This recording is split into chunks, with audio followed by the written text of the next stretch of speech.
I welcome you all to TEDxAstonUniversity 2021.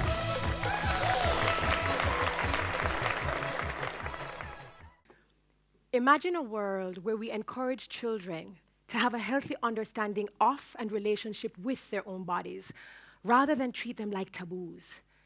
Imagine a world where we taught our children to exercise empathy, to value not only their emotions, but the feelings, perspectives, realities, and needs of others. Imagine a world where we taught our children to create boundaries, respect other people's boundaries, and exercise their right to say no without guilt or fear. I keep thinking if we taught our children these things at an earlier age, how different would this world be? How they view themselves, their roles in society, and how they treat others. In 1993, I'm about to start high school, and my beloved grandmother hands me a small pink pouch. And she says, "Karelle, you're a big girl now. Now listen, you might have an accident while at school, but don't worry about it. Use this. It will help you." Now, despite being a straight A student, student of the year, head girl, and everything in between, I had no idea what this accident would be, nor did I understand how personal items packed in a pink pouch would save me. And my grandmother didn't explain. You see, I was taught to be a great straight A student, but loving, understanding, and celebrating my body, that was never discussed, socially or culturally. And as I transitioned from high school to university, I would find myself in Cuba in a dorm with students from over 40 different nationalities. And I thought I got along with everyone, except for when I was confronted with the question, "So Terri-Karelle, if one of your closest friends came out of the closet to you, would you accept them?" At that time, my answer was an emphatic no. Are you crazy? Because you see, I was taught to respect people, regardless of their color, creed, race, religion, abilities, even socioeconomic status, but sexual orientation, oh no, that was a taboo topic. That was never discussed socially or culturally. And as I transitioned from university to the working space, I recall awkward encounters where male colleagues would wrap their arms around the small of my back, and I would freeze, uncomfortable, not knowing what to say or what to do, and afraid to offend them. You see, I was taught to be opinionated and outspoken about many other issues, but when it came to establishing clear boundaries, saying no unapologetically, or saying "you are making me uncomfortable," oh no, that was never discussed, socially or culturally. Fast forward to decades later, I am the mom of a daughter who I am raising in Jamaica, in the Caribbean, for the world. Her name is Naima Courtney Reid. She's 9 years old, and of course, she's somewhere here in the audience. I realized something. I have a choice. We, as parents, non-parents, we have a choice.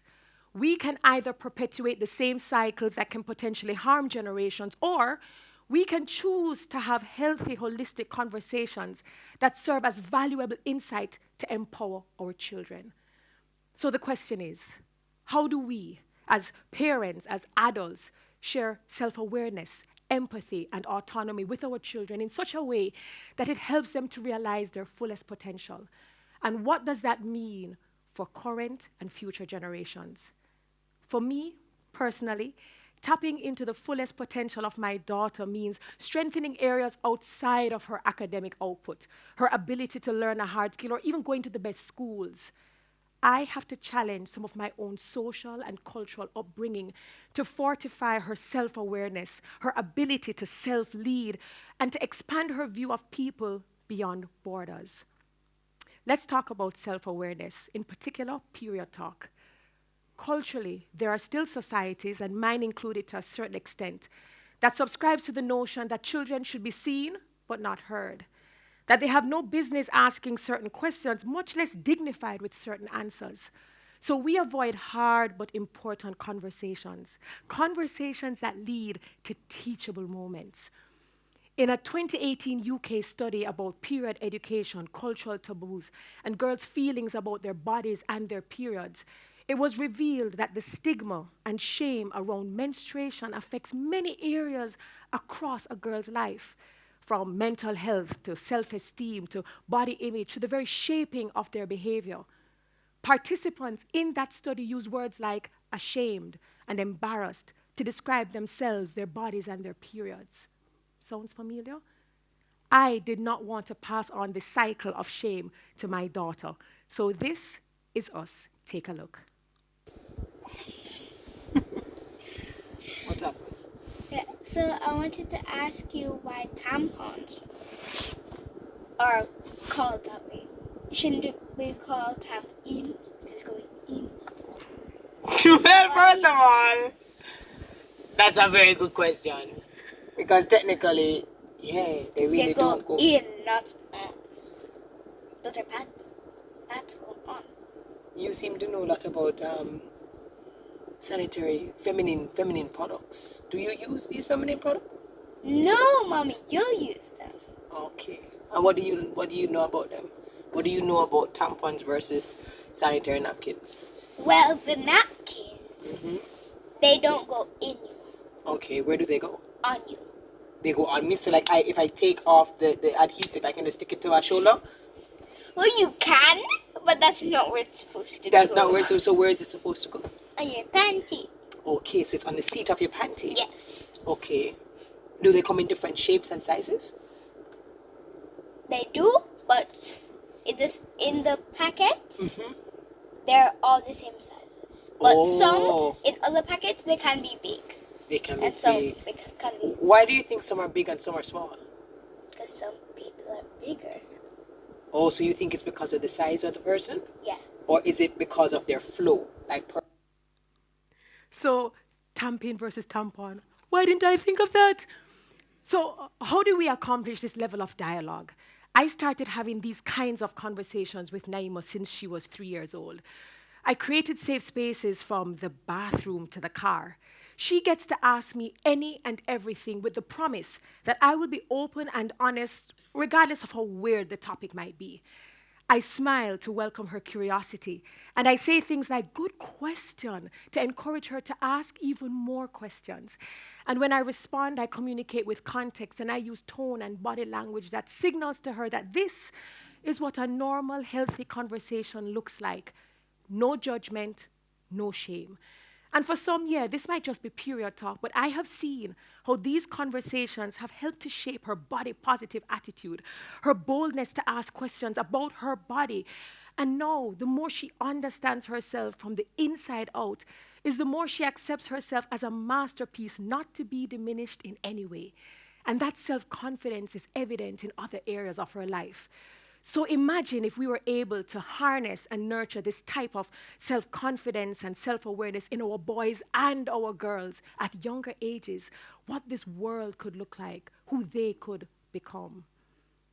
Now, guess which skill has been identified as the #1 skill of the future, the must-have skill of the future, according to Google's chief innovation evangelist, Dr. Frederick Furt.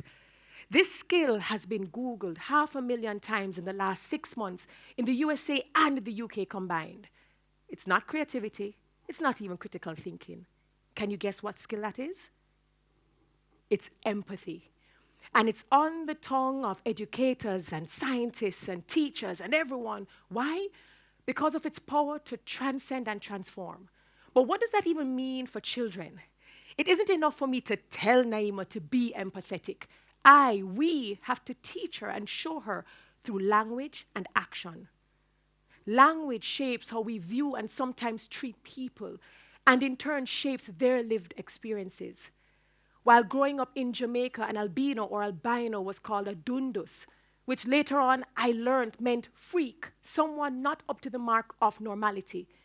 Citizens with disabilities were collectively called retarded, and members of the hearing impaired and deaf community were labeled as dumb. In fact, anyone with a perceived difference was usually described with negative language. But we didn't see it as negative. We didn't see it as harmful. It was normal. But imagine how they must have felt. You see, I had to unlearn that kind of language and make a conscious effort to identify, to address persons with respect and dignity, regardless of their differences. And it is this mindfulness through action that I actively teach my daughter. But let's be real. Teaching her empathetic language is just the tip of the iceberg. I now need to put it into practice. So I intentionally create these opportunities where she gets to interact with different types of communities, especially underrepresented ones. And for her, learning empathy could be as simple as ordering a cup of chai latte. She orders it from her favorite coffee house where she actively interacts with deaf baristas. Now, the deaf can coffee baristas make the best coffee in the entire world. It's not up for debate. And to order, you have to point at the menu, write it down, or you can practice or attempt to sign. Well, we practice our greetings, and we order our chai, latte, cold or hot. And we try to learn something new every single time we go back. They get a kick out of seeing each other. And Naima now understands the importance of body language and eye contact when it comes to this particular community. She respects their craft and she respects their form of communication to the point where she has now requested that we patronize supermarkets that hire deaf employees. So now she asks questions like, where is the rest of the community? Why don't I see them in more places?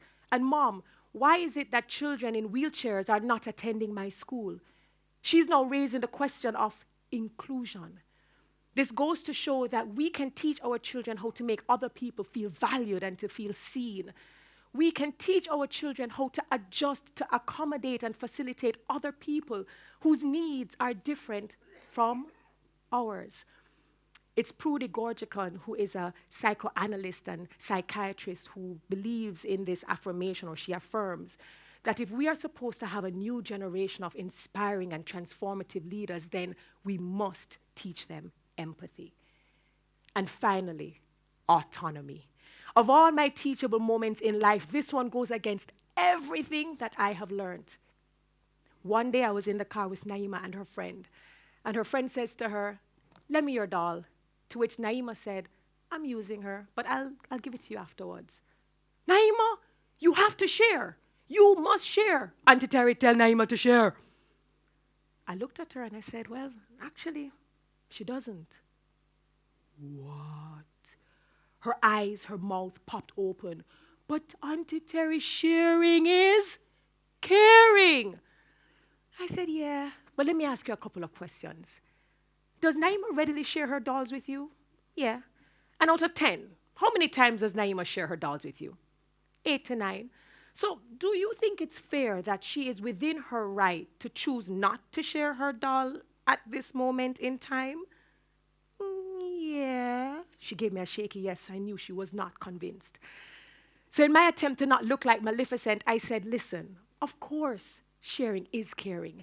And of course, we make people feel good when we share with them. However, sharing and giving of oneself is not an automatic entitlement. Neither is it mandatory.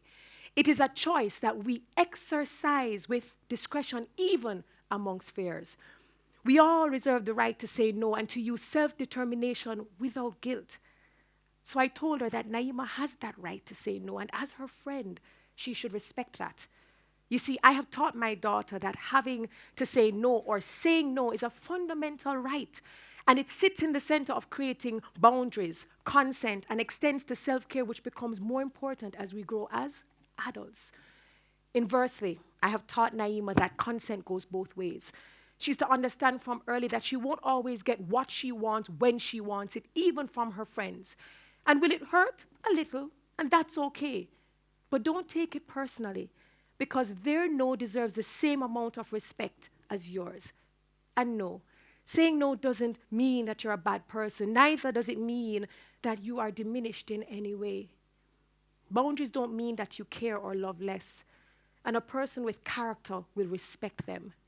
And you know what? That applies across the board, from toys to food to time to your very body. Parenting expert Amy McCready said it best, that when you allow children to share in their time, it teaches them 3 terrific life skills. Number 1, it teaches them assertiveness to create boundaries. Number 2, it creates true generosity because now they share because they want to share, not because they are told to share. And number 3, it teaches the other child, the other person who is waiting, the importance of impulse control. Now listen, I want Naima to be smart and intellectual, But it is more important to me that she is empathetic and confident, that she's socially conscious, aware of differences, but cognizant of commonalities, respectful of people's choices, and willing to take responsibility for her actions. And no, I don't think she's too young. In fact, I think the younger, the better. I am proud of her ability to reason and her willingness to love, but her development and worldview, hers and those of children, rely largely on us, the conversations we have with them and the examples that we set. We are the anchors. We are the points of references. The parents, the uncles, the aunts, the cousins, the friends, the co-workers, the neighbors. Ultimately, we must lead by example. And yes, it takes time to unlearn the conscious and unconscious biases that we carry. And yes, it requires that we think, speak, and act with intention so that children can model the kind of behavior that will positively impact their lives and those around them now and in the future. A confident child who is comfortable in self and thoughtfully respectful of others is a powerful leader, employer, co-worker, partner, fellow human in the making. That's potential we don't want to leave untapped. Thank you so very much.